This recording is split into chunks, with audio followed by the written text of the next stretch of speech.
Hey guys, it's Dawn and welcome back to my YouTube channel. Today's video is going to be a brief, spoiler-free book review of Spinning Silver by Naomi Novik. Spinning Silver is an adult fantasy retelling of the fairy tale Rumpelstiltskin, although I will say it's a fairly loose retelling. The story is set in kind of an Eastern European inspired fantasy world. All of the place names are fictitious, although they do sound Slavic. However, there are some actual historical influences on the story and kind of the setting and background. The biggest one being that there's the presence of Jewish people in this fictional world. Which brings us to our main character, Marian, who is Jewish and the daughter of kind of a local moneylender in a small village in this Eastern European fictional country. So Marian's father is, like I said, he's a moneylender, but he's not very good at it. In fact, he's sort of put his family in poverty because he's not willing to put his foot down and collect payments from the people he's lent money out to.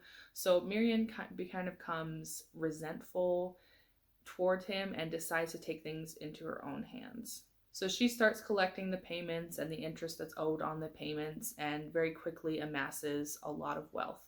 And so in her village and kind of the area around and even the large city near their village, she becomes known as a girl who can turn silver into gold, kind of hinting at our Rumpelstiltskin theme. Meanwhile, one element of this fantasy world is that there are kind of an icy, fey, elvish sort of people called Starik who live kind of in a separate world but come into the human world to steal gold. So they're obsessed with gold. They're always raiding, stealing gold from people, killing people for gold. They're obsessed. They like gold. So that leads us into the Stark Lord hearing about this rumor about Marian being able to turn silver into gold, and he takes it very literally. Kind of like, the story of Rumpelstiltskin. The other main plot line of the story surrounds a girl called Irina, who is the daughter of kind of a local lord. The lord, like most nobles, is trying to amass power, and so he kind of eyes the single bachelor czar as an opportunity for him to get more power. So of course he tries to marry Irina to the Tsar. But there's something mysterious and dark that you don't know about the Tsar yet that kind of gets revealed throughout the story. So those are the two main plot lines, although there is a third girl that is one of the protagonists of the story, and her name is Wanda. She lives in the village where Marian lives and is just a peasant girl. Her father owes a lot of money to Marian's family, and so in order to pay back that debt, she starts working for Marian. So that's the third kind of plot line, although I would say it's the least important of all the plot lines. I think the focus is mainly on Marian and Irina.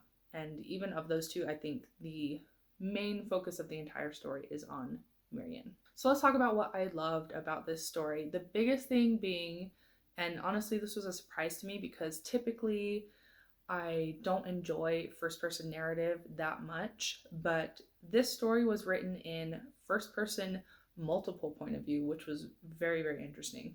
I already think first person multiple point of view is super hard to pull off because if you're inside multiple people's heads on such a personal kind of intimate level, you have to make their voices very distinct. However, the author made this really interesting choice to almost create a narrative that even though it was in first person, it was slightly removed and impersonal, so it felt like you were reading third person because you weren't really in the deep thoughts of each of the three main characters. However, it was still in first person narrative.